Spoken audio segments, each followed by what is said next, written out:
It has been on my mind to make a video about how we are manipulated by our televisions, particularly through advertising and through product placement in movies. I've become very aware of how this is done over the past year, basically through becoming aware of how my mind actually works. So before I even talk about subliminal advertising and such, I need to give you a deeper understanding of how your own mind works, because most people, I think, are not really aware of this stuff. Now, this isn't going to be very complicated. The most complex term I'm going to introduce you to is the word subconscious. Okay? Now, you may ask yourself, how do I know I even have such a thing? And what is the subconscious or the unconscious mind? Well, I'm going to explain it simply by helping you to see how it plays out in your own life. Now, here's a great example. We're all using computers, so we all probably have some degree of typing ability, and we can all cast our minds back to what it was like to begin learning to type, usually as a child. I can remember, roving my finger across the keyboard, trying to find a particular key.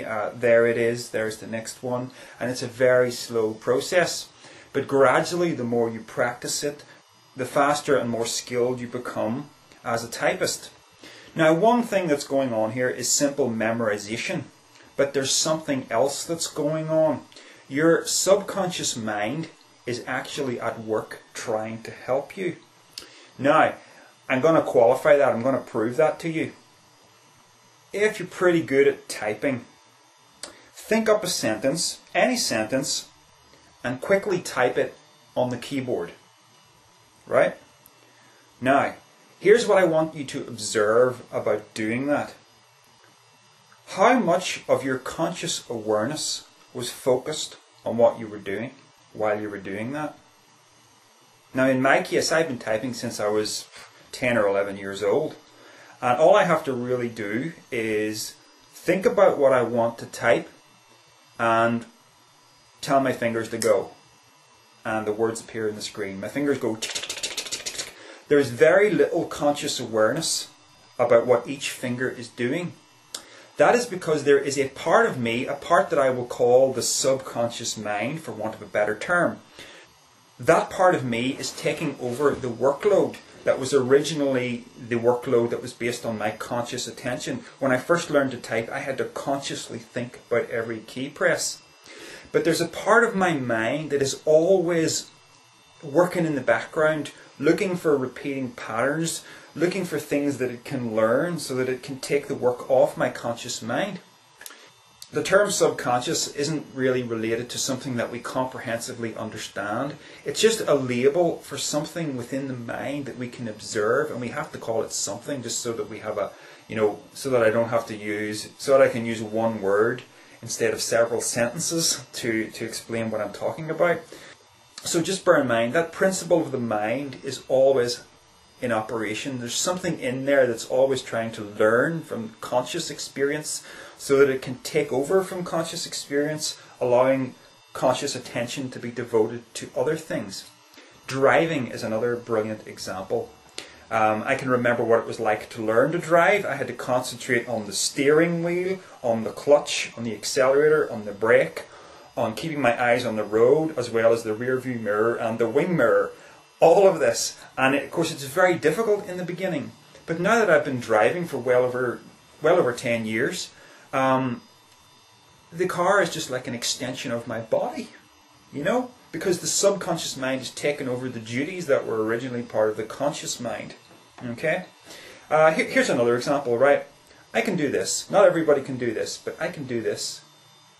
Okay? With my left hand. I can't do it with my right hand. Okay? But if I apply more concentration, I can make it happen. Right? So, why is it that I can do it quite easily with my left hand, barely thinking about it? I'm having a conversation at the same time. But it's much harder to do it with my right hand unless I really devote my conscious attention to it, like this. Right? It's because I have trained myself with my left hand and I haven't trained my right hand. This is exactly the same as how we're much more accomplished at writing with our right hand, usually, unless you're left-handed, than we are with our left hand. I personally have more dexterity in my left hand because I've, had hobbies like playing the keyboard, the music keyboard. So I can do more things with the fingers on my left hand than a lot of people can. But it all depends on where you've put your conscious attention and how much your subconscious mind has learned from the repeating patterns that you have fed it, right? Phobias are very much related to this. When people have phobias, one reason for this may be because their subconscious mind has been paying attention and has learned something from conscious experience and has simply taken it on board. Now, a great example of this is someone that I know who has a fear of cameras. Right? Now, this is a great example because it's not a common one like fear of heights or fear of the dark. This woman can't stand cameras being pointed at her. She knows that it's irrational, but still the fear persists.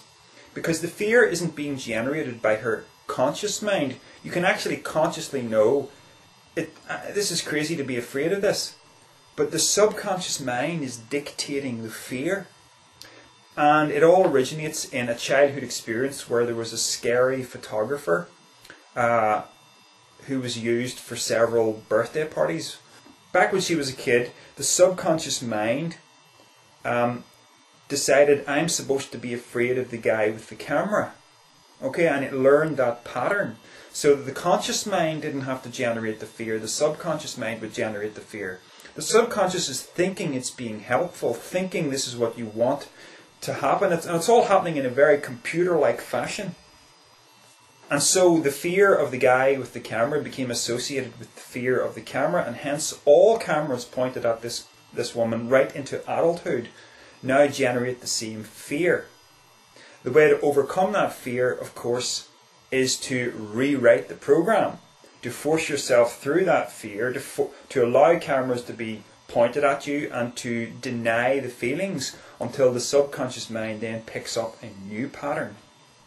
So that's the subconscious mind, and if you cast your mind at your own experience, you will see numerous examples of the subconscious mind happening.